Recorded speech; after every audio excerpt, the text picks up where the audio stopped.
여러분 많이 졸리지 않으세요? 벌써부터 졸리시군요.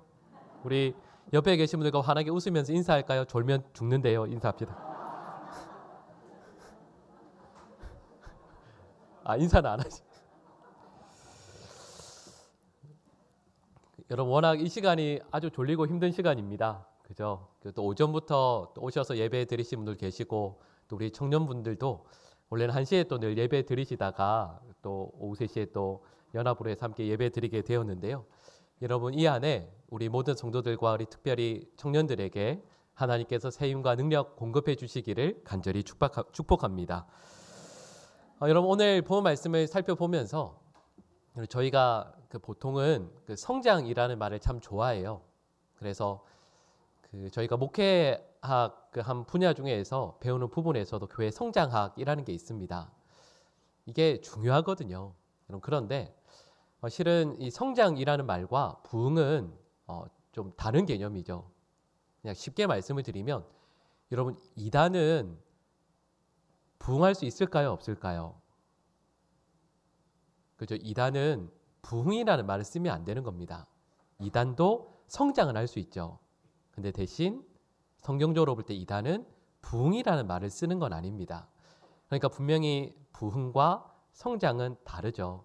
말씀드렸던 것처럼 이단이나 아니면 어떤 종교단체나 모임들도 성장은 다 가능해요.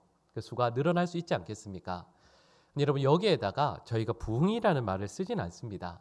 왜냐하면 부흥은 단순히 수가 늘어나는 걸 의미하지 않거든요. 그럼 성경적인 관점에서 볼 때 부흥이라는 건 이런 거죠.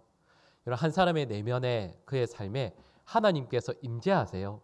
임재하시면 어떤 일이 일어나냐면 우리 마음 가운데 있는 하나님께서 원치 않으시는 악한 부분들을 하나님께서 태워서 없애버리시고 또 그리고 하나님께서 원하시는 것들이 부족하다면 그것들을 더 공급해 주시게 되죠. 그래서 하나님께서 원하시는 사람의 모습 그리고 그 삶 온전히 세워지게 될 때 그걸 먼저는 부흥이라고 이야기하고요. 그걸 그 한 사람으로 끝나지 않습니다.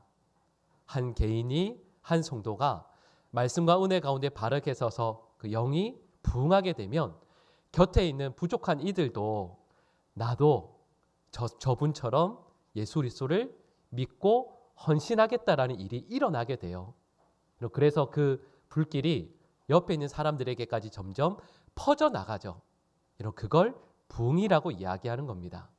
그러니까 부흥과 성장은 전혀 다른 거죠. 그런데 오늘 저희가 읽은 여러분 실은 1절부터 저희가 7절까지 말씀을 읽었는데 원래는요 1절부터 마지막 절까지 쭉 읽어야 돼요. 원래 다 읽어야 되는 말씀인데 이 느헤미야 3장의 말씀이 뭐냐 하면 느헤미야가 예루살렘 성 그 성벽이 완전히 다 무너졌다는 소식을 듣게 됩니다. 그러고 나서 그것 때문에 이 느헤미야가 목 놓아서 울어요. 울고 나서 왕에게 가서 이 내용을 요청하게 되고 예루살렘에 있었던 그 성 사람들을 데리고 다시 귀환하게 되죠. 여러분 이걸 우리가 뭐라고 이야기하냐면 그 3차 포로 귀환이라고 이야기합니다. 말이 제가 졸려서 그런 건 아닌데 그러니까 앞에 그 예루살렘으로 이스라엘로 다시 돌아온 포로 귀환이 총 3번에 있었는데요. 그중에 3번째가 바로 이 느헤미야가 데리고 나온 바로 이때를 의미하는 거죠. 그리고 그때 이 예루살렘으로 돌아왔던 이 사람들이 느헤미야와 함께 힘을 모아서 무너진 예루살렘 성벽 그것을 재건하는 내용이 오늘 본문 말씀의 내용이에요. 분명히 상황은 예루살렘이 다 무너지고 더 이상 소생의 가능성이 없어 보이죠. 그런데 느헤미야가 하나님 앞에 엎드려서 울고 하나님의 은혜를 구하고 또 그래서 하나님께서 느헤미야 한 사람의 그 영혼을 만져주시고 나서 느헤미야와 함께 했던 그 성 사람들이 다 일어나서 예루살렘 성을 다시 회복하게 되는 이걸 뭐라고 이야기하냐면 부흥이라고 이야기하는 거예요. 근데 여러분 이 부흥의 사건이 일어나게 될 때 여기에 여러 조건들이 있습니다. 그 중에 하나를 먼저 살펴볼 텐데요. 우리 3장 1절 말씀 우리 화면에 나올 텐데 같이 한번 읽어볼까요? 우리 같이 읽겠습니다. 그때에 대제사장 엘리야십이 그의 형제 제사장들과 함께 일어나 양문을 건축하여 성별하고 문짝을 달고 하나넬 망대까지 성별하였고 아멘. 여러분, 이 느헤미야 3장 1절 말씀은 이제 예루살렘 그 성을 재건하는 가장 첫 번째 내용이죠. 근데 그 일에 가장 먼저 앞섰던 사람들이 누구냐면 1절에 나오는 것처럼 대제사장과 그 형제 제사장들이었습니다. 여러분, 항상 그렇습니다. 부흥을 경험하는 모든 공동체는 다른 누구가 아니라 가장 먼저 그 리더들이 먼저 앞서게 되는 거죠. 느헤미야가 먼저 앞서서 눈물을 뿌리고 울면서 기도하고 하나님께 그 삶을 드리게 되고요. 그 다음에 대제사장 그리고 그 형제들 제사장들이 함께 일어나서 헌신하게 되는 거죠. 근데 1절 말씀을 보시면 이런 말씀이 나옵니다. 양문을 건축하여 성별하고 라는 말씀이 나오거든요. 여러분, 여기에서 양문이 뭔지 아시죠? 여러분, 실은 이 예루살렘 성에 그 벽마다 문들이 있습니다. 그 개수가 조금씩 달라지긴 하지만 그 많은 문들 가운데에서도 오늘 1절 말씀은 가장 먼저 양문을 이야기해요. 근데 여러분, 양문은 가장 멋지고 화려한 문이 아닙니다. 양문은 누가 다니는 문일까요? 역시 대단하십니다. 그죠? 양문은 양이 다니도록 만들어진 문이에요. 물론 양들만 다니는 것은 아니지만 이것의 의미는 뭐냐 하면 하나님께 제사 드리기 위한 제물인 양이 하나님 앞에 성전으로 나오는 그 문을 가장 귀하게 여겨서 이 문을 성별하고 특별히 구별하여 거룩하게 만들고 이것을 가장 먼저 중수하였던 것을 말씀하고 있는 거죠. 여러분, 여기에는 특별한 의미가 있습니다. 예루살렘 성벽이 다 무너졌잖아요. 예루살렘 성이 완전 무너진 거죠. 그리고 이걸 정확히 말씀을 드리면 회복의 가능성이 없다라는 뜻입니다. 나중에 예루살렘 성을 다 회복하거든요. 다 짓거든요. 여러분, 이게 실은 어려운 내용이 아니죠. 여러분, 이스라엘이라는 그 성지가 있을 때 거기서 가장 유명한 것이 어디죠? 예루살렘이잖아요. 여러분, 가장 그럼 사람들이 살고 싶어하는 데가 어딜까요? 예루살렘이어야 되잖아요. 여러분, 예루살렘 성벽을 다 재건하고 다 짓고 나서 여기에 사람들이 살려고 안 해서요. 제비를 뽑아서 억지로 살게 합니다. 그 내용이 나옵니다. 그러니까 예루살렘은 여러분 지금 성벽을 건축하고 있지만 원래 예루살렘 성은 지금 이 관점으로 보면 소망이 없는 곳이죠. 근데 여러분, 소망이 없는 그곳을 다시 건축해서 지어 올릴 때 가장 먼저 구별하여서 가장 먼저 중요하게 여긴 일이 뭐냐면 양문을 달고 그곳을 거룩하게 만드는 겁니다. 그리고 이것의 의미가 뭔지 아실 거예요. 여러분, 예루살렘이 하나님의 백성이 부흥해서 바르게 세워지는 데 있어서 가장 중요한 것이 무엇이겠습니까? 여러분, 중요한 게 실은 많이 있죠. 근데 그 가운데서 가장 중요한 게 뭐냐면 오늘 우리 1, 2, 3부 예배 때 함께 나누었던 말씀처럼 바로 하나님께 드리는 예배 그 제사가 회복되는 게 가장 중요하다라는 것을 오늘 본문에서 말씀하고 있는 거죠. 여러분, 우리 헌신 예배 드릴 때 보면 항상 그렇죠. 어느 여전도회든 어느 모임이든 단체든 헌신하겠다라고 할 때 여러분 하는 게 뭐죠? 제가 좀 전에 말씀드렸잖아요. 헌신을 다짐할 때에는 항상 예배를 드립니다. 헌신을 하고자 할 때에는 항상 예배를 드려요. 왜냐하면 이런 의미죠. 진정한 부흥이라는 것은 그리고 진정한 헌신이라는 것은 예배를 통해서 하나님 앞에서 우리가 바르게 세워지게 될 때 가능하다 이런 뜻이겠죠. 우리 여기 남자분들이 많으시니까 제가 군대 얘기를 잠깐 하면 제 얘기는 아니고요. 그 친한 친구 중에 한 친구가 그 군에서 그 신앙생활을 했던 이야기를 전역하고 나서 잠깐 나눈 적이 있습니다. 이제 군에 입대를 하면 훈련소에 들어가잖아요. 훈련소에 들어가서 있는데 그 첫 번째 주일에는 보통 교회를 일부러 안 보냅니다. 가고 싶다고 해도 안 보내요. 그리고 나서 두 번째 주일에 이제 교회를 가게 되는데 그 친구 말로는 그때가 장마철이었답니다. 장마철에 이제 예배가 11시에 있으면 그 당직 사관문이 이제 방송을 해서 이렇게 이야기하는 거죠. 교회 갈 사람 나와. 근데 그때 밖에 비가 많이 오고 있거든요. 여기 우리 여성분들은 모르시죠? 그 병사들이, 장병들이 비가 올 때 저희처럼 우산을 쓰는 게 아니고 판초 우이라는 거 혹시 아세요? 녹색 거적대기 같은 거를 이렇게 덮고 다닙니다. 그냥 천 한 장으로 된 그걸 덮고 다니거든요. 근데 비가 많이 오는 그 장마철에 병사들 나오게 하니까 그 판초 우이를 하나씩 위에 이렇게 덮어 쓰고 나왔죠. 근데 이제 서서 줄을 서서 기다리는데 그 당직사관이 안 나옵니다. 비를 맞고 1시간 서 있었거든요. 얼마나 춥겠어요. 그러니까 나와 있던 병사들이 원래는 수백 명이었는데 1명, 2명 자꾸 안 나오니까 자꾸 들어가기 시작합니다. 1시간이 지나니까 한 10명 정도 남았을까요? 이렇게 남아있는데 1시간 좀 있으니까 그 당직 부사관이 이렇게 쭉 나와서 이렇게 보더니 야, 옆에 있는 애한테, 그 행정병한테 야, 여기 나와 있는 애들 이름 적어. 그리고 이제부터 얘들만 교회 간다. 그분이 교회 안 다니는 분이거든요. 여러분 그거 아세요? 교회 안 다니는 당직 부사관이 진짜 예수 믿는 사람이 누군지를 알아요. 이야기했던 그 친구가 말씀드렸던 것처럼 그날부터 교회를 나가게 됐답니다. 또 다른 한 친구의 얘기입니다. 일단 일반 병사로 가서 그 다른 그 교육이 있어서 상무대에 기갑학교에 들어가게 되었는데 그때는 8월이었대요. 이제 또 방송이 나옵니다. 교회 갈 사람 나와. 이제 나오는데 예배가 11시인데 9시에 방송이 나와서 9시에 나가서 서 있었습니다. 땡볕에 서 있죠. 땡볕에 서 있는데 그 당직 부사관이 또 안 나옵니다. 9시에 나갔는데 9시 반이 되고 10시가 돼도 안 나옵니다. 시간이 지나니까 그 병사들이 점점 어지러워서 힘드니까 들어가는 거죠. 그런데 10시 반쯤 되니까 이 당직 부사관이 나오신 거죠. 몇 명 없습니다. 이렇게 얘기하는 겁니다.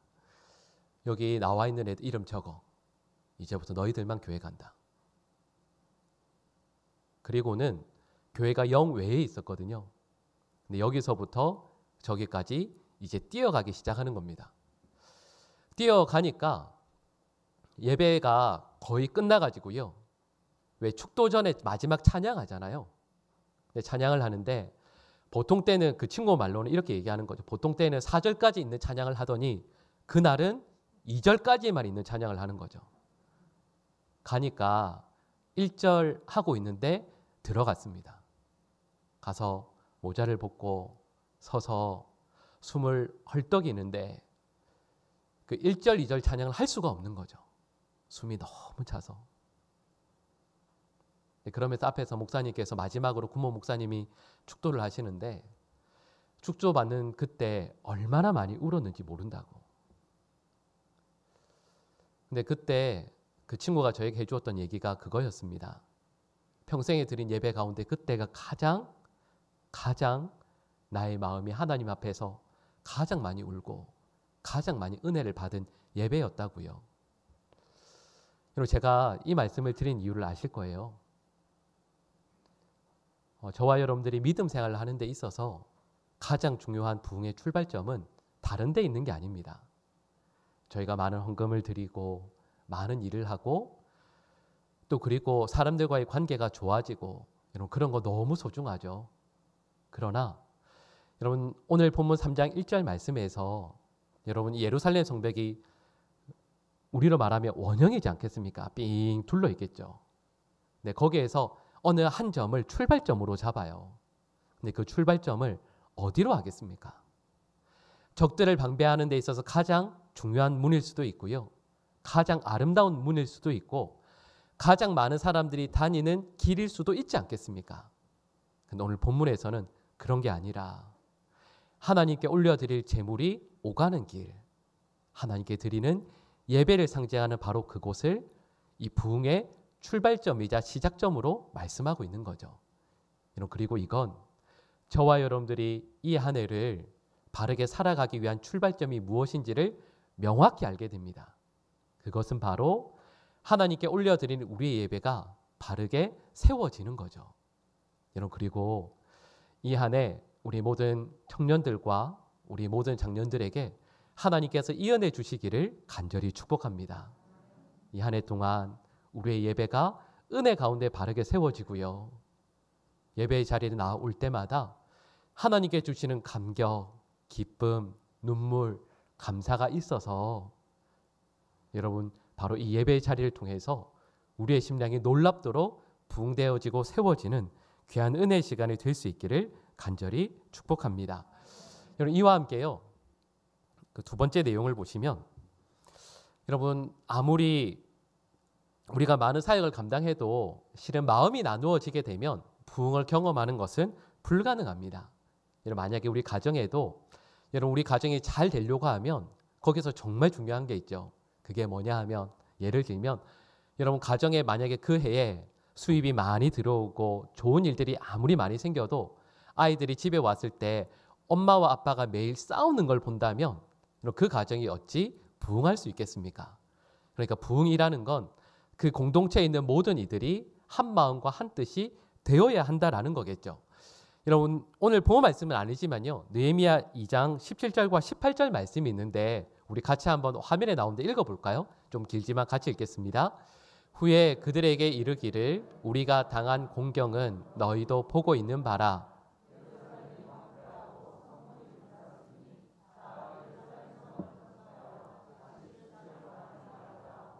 또 그들에게 하나님의 선한 손이 나를 도우신 일과 왕이 내게 이른 말씀을 전하였더니 그들의 말이 일어나 건축하자 하고 모두 힘을 내어 이 선한 일을 하려 하매 아멘.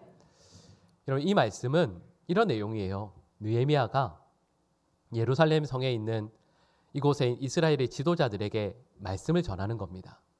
말씀을 전하니까 이 지도자들이 이 말씀을 듣고 마음이 뜨거워지는 거죠. 그리고 모두가 마음을 모아서 우리 예루살렘 성을 다시 지읍시다. 다시 건축합시다. 이렇게 뜻을 모으는 과정이 여기에 나옵니다. 여러분 그래서 저희가 그 처음 시작할 때 느헤미야 3장 말씀을 읽었잖아요. 여러분 느헤미야 3장 1절부터 쭉 한번 눈으로 한번 보시겠어요? 여러분 여기에 보시면 가장 많이 등장하는 단어가 뭔지 아세요? 그 다음은입니다. 이런 거죠. 여러분 이건 느헤미야가 이스라엘 사람들에게 이렇게 이야기하는 겁니다. 하나님의 일에 동참하실 분 누가 있습니까? 이렇게 하니까 이스라엘 사람들이 이렇게 많이 있잖아요. 근데 그 많은 사람들이 손을 다 들고 제가 하겠습니다. 제가 하겠습니다 하고는 줄을 쭉 서는 거예요.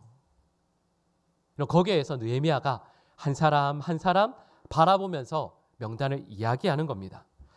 여기 이렇게 줄을 서는데 어느 누구도 주저하지 않고 망설이지 않습니다. 모두가 헌신할 준비를 하고 차례를 서서 기다리는 거죠. 이거 한번 생각해 보세요. 그 사람들이 쭉 서 있을 때 느헤미야가 이분에 대해서 소개하고 그 다음 줄을 보면서 그 다음은 하는데 그 다음 분이 서서 느헤미야가 말해주기를 불러주기를 기다리고 있는 거예요. 이 장면을 생각하면 느헤미야 마음이 얼마나 뜨거워지겠습니까?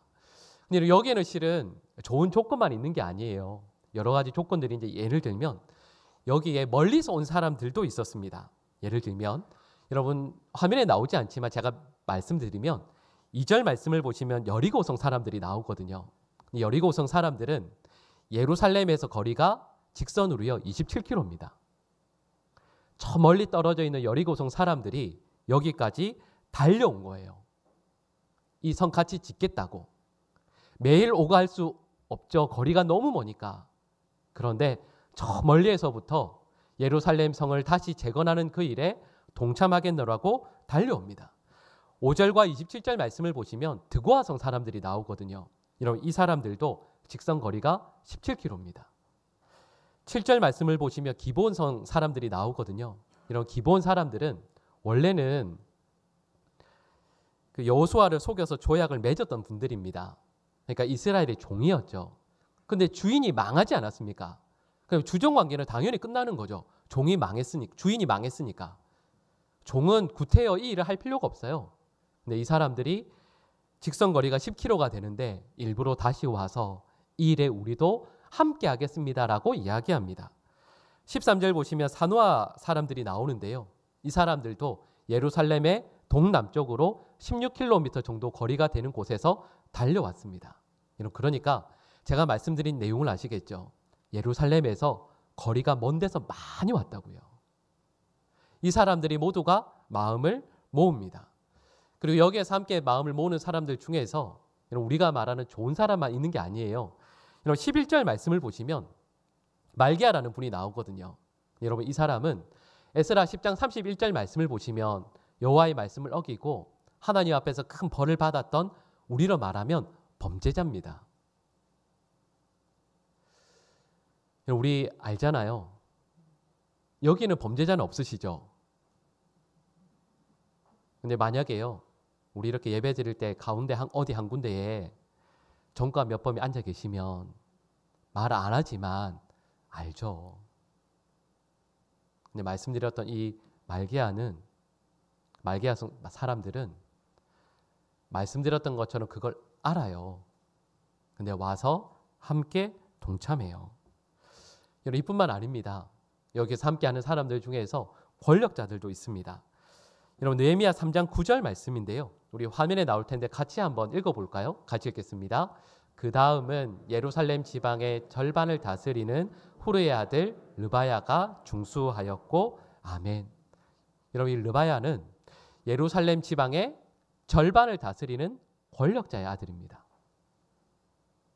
여러분, 제가 좀 전에 우리 안다고 이런 말씀을 잠깐 또 드렸지만, 이렇게 일을 할 때 이 정도의 권력이 있으면 일을 안 해도 돼요. 우리 이것도 솔직히 이야기하면 알잖아요. 이런 분들은 굳이 안 해도 되는 거 우리 알잖아요. 근데 이분이 하는 거예요. 여러분, 이분뿐만 아니라 12절 말씀을 보시면 살룸이라는 사람이 나오는데, 이 사람은 예루살렘의 나머지 절반을 통치합니다. 근데 여기도 함께하죠. 레위인들, 제사장들, 이 모든 사람들이 함께 동참하죠. 여러분, 제가 좀 전에 말씀드린 이 몇몇 분들의 공통점이 있습니다. 이 이스라엘 지역 여기에서요, 소위 말하는 기득권자들이고 특권층들이죠. 이분들은 안 해도 돼요. 안 나선다고 해서 어느 누구도 뭐라고 말을 할 수가 없어요. 그런데 이분들이 예루살렘 성을 재건하는데 함께 마음을 모읍니다. 제가 여기까지 이렇게 말씀을 드리면 여러분, 여기에서 쭉 말씀드린 내용의 뉘앙스, 흐름을 아시겠죠? 상황이 다 달라요. 위치도 다르고 여건도 다릅니다. 근데 모두가 한 마음과 한 뜻으로 함께 이 일에 나서요. 여러분, 느헤미야 3장 말씀을 보시면 예루살렘 성벽을 재건할 때 가장 많이 수고한 사람이 누굴까요? 여러분, 이게 어려우실 수 있으니까 우리가 읽은 본문 말씀이 어디였죠? 느헤미야 3장. 자, 다시요. 이 성벽을 재건할 때 가장 많이 수고한 사람이 누굴까요? 그럼요. 역시 맞습니다. 느헤미야죠. 여러분, 그것도 아세요? 느헤미야 3장 말씀을 1절부터 쭉 읽어보시면 느헤미야가 자기 이름을 쓸까요? 안 쓸까요? 안 씁니다. 가장 많이 수고했는데 느헤미야가 자기 이름을 안 씁니다. 근데 제가 이렇게 말씀을 드리면 또 눈치 빠르신 분들 1절부터 쭉 읽어나가면 솔직히 이야기하면 느헤미야 이름이 한 번은 나옵니다. 16절 말씀에 나와요. 그런데 16절에 나오는 느헤미야는 우리가 알고 있는 그 느헤미야가 아닙니다. 동명이인이죠. 여러분, 이 말씀의 의미를 아실 거예요. 여러분, 우리 같으면 이렇게 헌신하고 애썼으면 1절에 써야죠.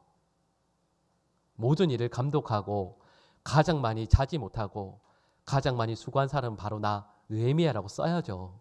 근데 그렇게 안 해요. 여러분, 제가 두 번째로 말씀드린 내용의 흐름이 무엇인지 잘 아실 거예요. 나의 기득권을 주장할 수 있는 사람이 그걸 주장하지 않습니다. 뒤로 숨어도 되는 사람이 숨지 않아요. 모두가 하나님의 일, 하나님의 영광을 위해서 한 번도 빼지 않고 나서게 되죠. 여러분, 그리고 우리는 부흥이 어떻게 해서 일어나는지를 알게 됩니다. 다른 데 있지 않아요. 우리 모두가 한 마음, 한 뜻이 되어서 주의 일을 섬길 때 일어나는 줄 믿습니다. 여러분, 우리 모든 주의 백성들이 하나님의 나라와 하나님의 영광을 위해서 함께 수고하고 함께 헌신하는 그 은혜가 우리 교회 가운데 이루어지기를 간절히 축복합니다. 우리 하나만 더 살펴볼까요? 이런 부흥이 누구를 통해서 일어나는가 했을 때 우리 5절 말씀 우리 화면에 나올 텐데 같이 한번 읽어볼까요? 같이 읽겠습니다. 그 다음은 드고아 사람들이 중수하였으나 그 귀족들은 그들의 주인들의 공사를 분담하지 아니하였으며. 아멘. 여러분, 이 5절 말씀은 어떤 의미인지 아시겠죠? 여러분, 이 5절 말씀은 드고아 사람들이 있습니다. 지금 예루살렘 성벽을 어떻게 건축하고 있냐면 성벽을 나누어요. 이걸 각 부분들을 나누어서 중수할 사람들을 세우고 그분들이 각자 맡은 일들을 감당하고 있습니다. 근데 한 부분을 누가 해야 되냐면 드고아 사람들이 해야 되는 거죠. 근데 드고아 사람들이 함께 일을 하는데 5절 말씀이 어떤 의미냐면 드고아 사람들 가운데서 일반 평민들은 열심히 해요. 근데 누가 안 하죠? 귀족들이 안 해요.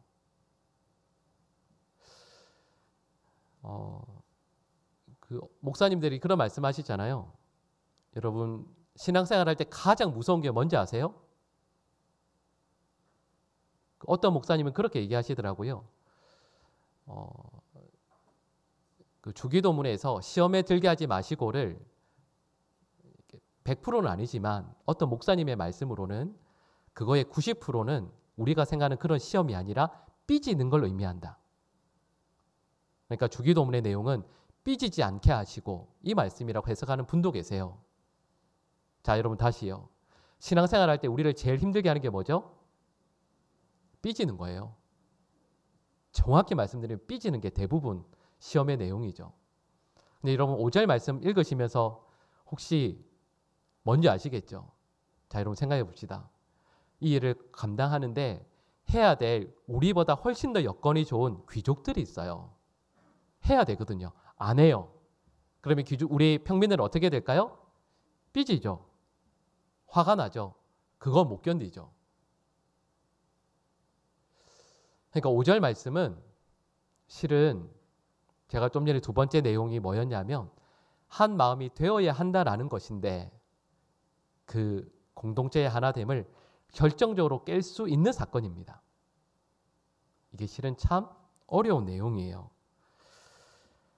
그런데 이 드고아 사람들에게 어떤 일이 일어나냐면 우리 화면에 나올 텐데 3장 27절 말씀 같이 읽어볼까요? 3장 27절 같이 읽겠습니다. 그 다음은 드고아 사람들이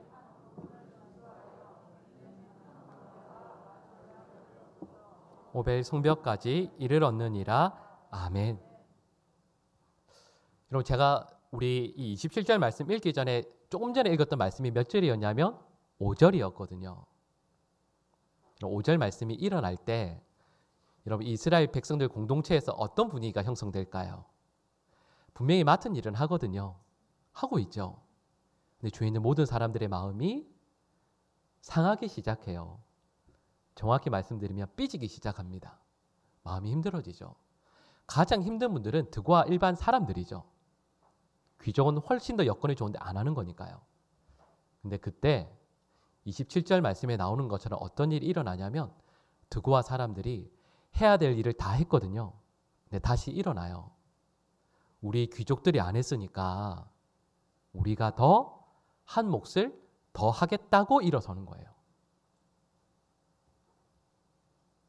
여러분, 그리고 이것이 이스라엘 백성들 사이에서 어떤 영적인 분위기를 만들어내었을지를 우리는 충분히 짐작할 수 있습니다.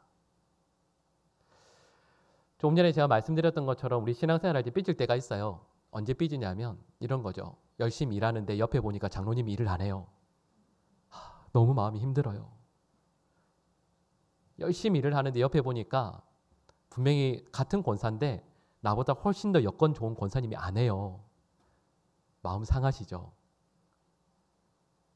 우리는 그런 일이 전혀 없군요. 우리 교회는. 근데 오늘 본 말씀의 내용이 뭐냐 하면 그럴 때 드고아 사람들이 이렇게 나서는 거죠. 괜찮다고. 우리가 하나님께 더 많은 은혜 받았으니까 우리가 더 감당하겠다고. 말씀드렸던 이걸 이스라엘 백성들이 옆에서 바라보면서 경험한다고 생각해 보세요. 그게 이 일이 이 공동체에 얼마나 큰 힘과 위로가 되겠어요. 그러니까 이 공동체에 놀라운 일이 일어날 수밖에 없는 거죠. 그리고 저는 우리 교회가 이런 교회 될 수 있기를 간절히 축복합니다. 옆에 누가 안 해서 마음 상하고 삐지고 저분 안 하니까 나도 안 하겠다가 아니라 저분은 받은 은혜가 적어서 그럴지 몰라도 난 하늘께 받은 은혜가 너무 크다고, 너무 많은 은혜를 받았다고, 죽어야 할 죄인이 살아나서 이렇게 하루하루 살아있는 게 너무 감사하니까 하나님을 충성하고 헌신하겠다고, 저분 안 하는 못까지 내가 더 하겠다고. 여러분, 이런 공동체에 어찌 하나님께서 은혜를 내려주시지 않겠어요? 우리 청년부에도 이런 은혜가 일어나기를 간절히 축복합니다.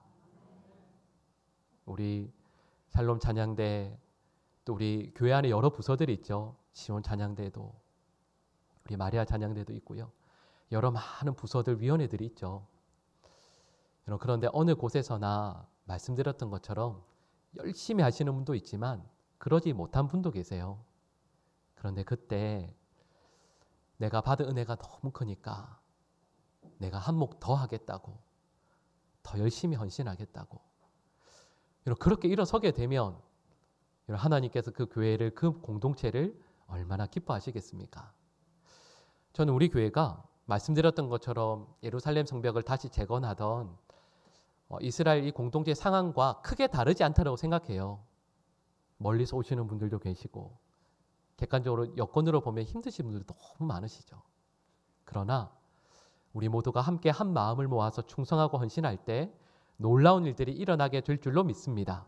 그리고 함께 충성하고 헌신할 때요, 우리 청년부뿐만 아니라 우리 교회 모든 부서들마다, 모든 예배의 자리들마다 하나님께서 부흥의 불길을 허락해 주셔서 이 한 해가 저에게 아주 특별하고도 복된 한 해가 되게 하실 줄 믿습니다. 이를 위해서 함께 수고하고 헌신하고 충성하시는 믿음의 사람들이 날로 더욱더 세워지고요. 여기에 하나님의 은혜를 구할 때 우리 주님께서 큰 은혜 베풀어 주셔서 저희 모두에게 정말 잊을 수 없는 이 귀한 한 해 될 수 있기를 간절히 축복합니다. 기도하겠습니다.